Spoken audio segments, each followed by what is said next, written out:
Yesterday, a shaft of light cut into the darkness. Negotiations were concluded in Moscow on a treaty to ban all nuclear tests in the atmosphere, in outer space, and underwater. On July 26, 1963, the nation watched as President John F. Kennedy delivered his address on the Partial Nuclear Test Ban Treaty. Such a momentous feat in diplomacy came about due to one relatively unknown turning point in politics, public perception, and scientific research: the St. Louis Baby Tooth Project.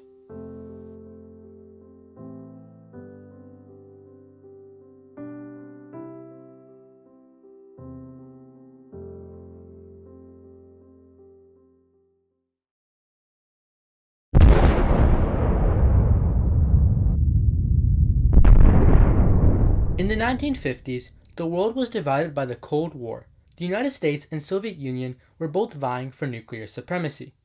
U.S. nuclear tests could be seen from the city of Las Vegas, which branded such viewing as atomic tourism. April 22, 1952, saw over 30 million tune in on their televisions to watch the first broadcast of a nuclear explosion, all while being safely cocooned at home. At the time, science and the public were two separate spheres. Science was concentrated among scholars, and information rarely trickled down to the general population. A group dedicated to addressing these issues was the Committee for Nuclear Information, or CNI. Founded in April 1958 in St. Louis, Missouri, the CNI promoted information about radioactivity. Individual explosions were known to cause health effects in their blast radius, but CNI founders wondered whether radiation spread further. No evidence existed to prove or disprove this, so the CNI pressed for a new study. A major barrier to a study was finding a method. Around this time, Dr. Erman M. Kalkar found that strontium-90, a radioactive byproduct of testing, accumulated in the same ratio as calcium. He suggested that since children absorb calcium at high rates, their baby teeth would also accumulate strontium-90. Baby teeth could be easily collected. If many contained nuclear residue, then widespread radiation accumulation would be proved. With the method found, the question lay in where to start a study. Most U.S. nuclear testing was done in the Southwest. However, winds brought much of the radioactive material to the Midwest, contaminating dairy through hay and grass. A preliminary survey by the U.S. Public Health Service found that St. Louis produced milk had record high levels of strontium-90, making the city ideal for a new study. The St. Louis Baby Tooth Project was initiated in December 1958. Led by physician Dr. Luis Reese and biologist Barry Commoner, the CNI were the public face of the operation. They enlisted volunteers who collected teeth from schools, libraries, and other organizations. Hundreds of thousands were collected, so much so that St. Louis Mayor Raymond Tucker proclaimed a Tooth Survey Week in 1960. The project quickly became a national movement, with other cities issuing their own tooth collection surveys. Every kid received a participation button. You would wear your button.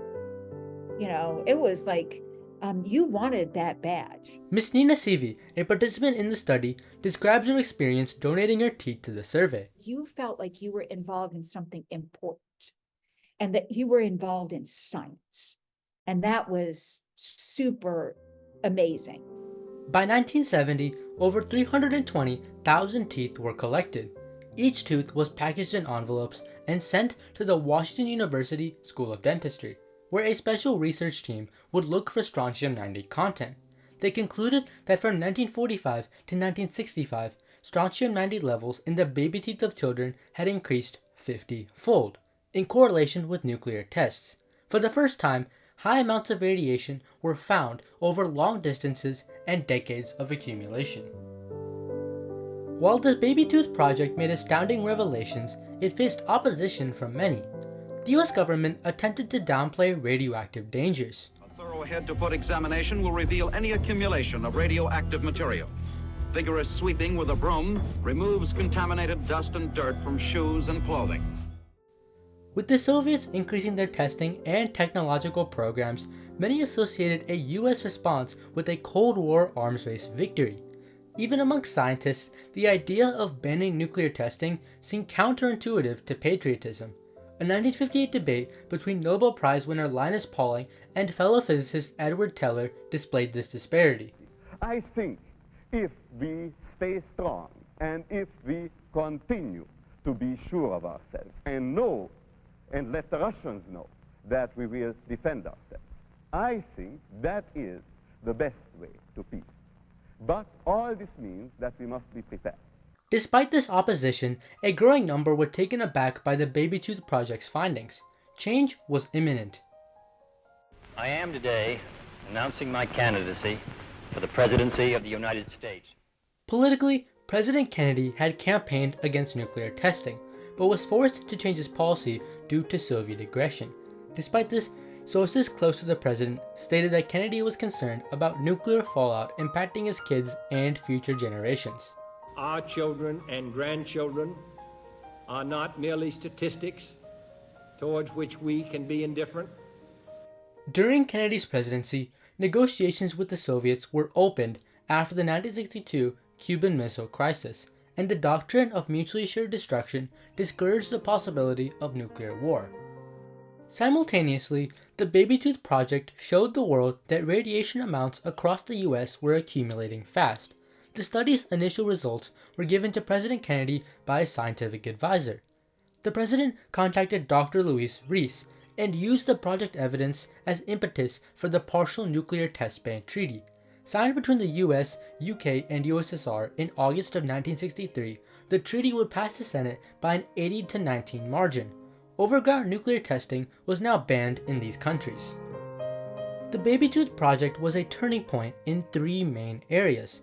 Politically, at the Cold War's onset, the US and USSR were focused on military buildup.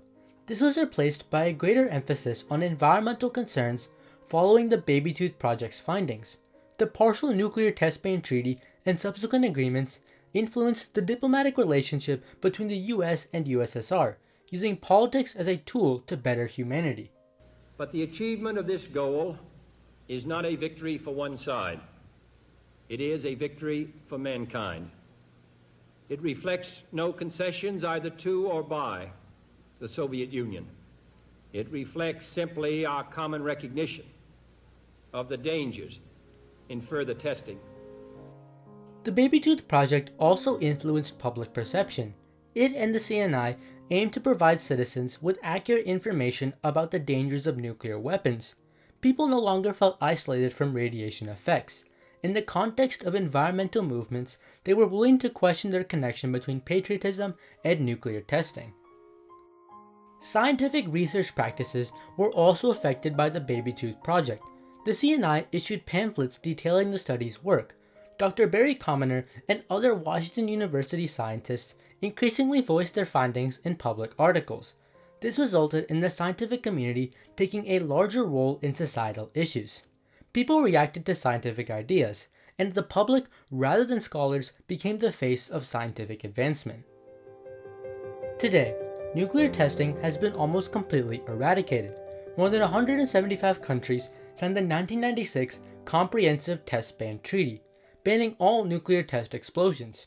However, the US Congress never ratified the treaty. In 2023, amidst tensions between the US and Russia, President Putin withdrew from it. Nuclear testing is still a major international issue, first brought into the spotlight by the Baby Tooth Project. After the Baby Tooth Project ended, nearly 100,000 baby teeth still remained in storage. In 2021, they were rediscovered and used in another study, this time to correlate strontium-90 and cognitive decline. We asked people at this one survey, how are they doing? And that's valuable, but it's even more valuable to watch them over time and have them continue to participate and tell us what's happening with their health. With Dr. Weiskopf's study and tensions over nuclear weapons continuing, the Baby Tooth Project's legacy is still being written. Following a crowd is easy, to turn against it is hard, but redirecting the entire crowd is the hardest. The Baby Tooth Project demonstrated the latter by transforming citizen science advocacy, changing public perception of nuclear weapons, and leading to test ban treaties. Who knew that baby teeth could beat bombs?